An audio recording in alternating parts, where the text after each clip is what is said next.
While walking essay session, I saw a sign selling mixed soil.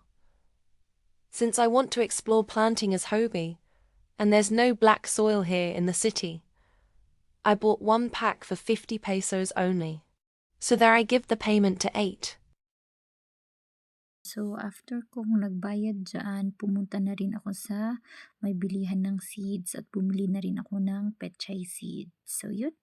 Nilapag ko na nga yung soil at saka bumili tayo ng pechay seeds. Kumuha din tayo ng plastic bottle. Tapos, kinuha ko na rin yung nabasag pima ng bata na gift niya para sa akin na cup. So, meron din tayong isang baso. So, yun na. Simulan na natin.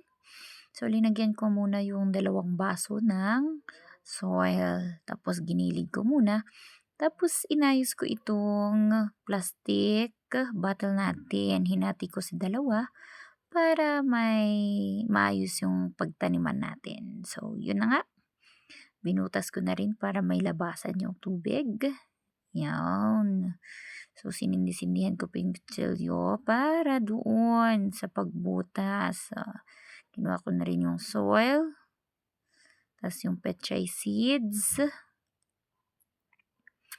Tapos, ni-spread ko na rin yan dyan sa may pot natin. So, yun. So, yan ang seeds. Spread lang.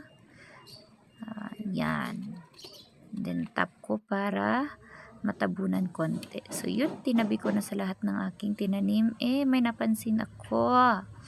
Meron pa akong hindi na transplant. Yan. At saka, so, yan yung kakatransplant kong bago. So, yun. Yung isang katabi niya na ginger. So, yun yung itra-transplant ko. So, kinuha ko na nga yung mga biodegradable na banana at saka yung eggshell. Tapos, dinagay ko na rin yung extra na soil. So, yun. Tapos, kinuha ko na nga yung ginger at transplant ko na rin. So, yan. Magkakatabi na sila, yung ginger at saka yung pechay seeds. Thank you for watching!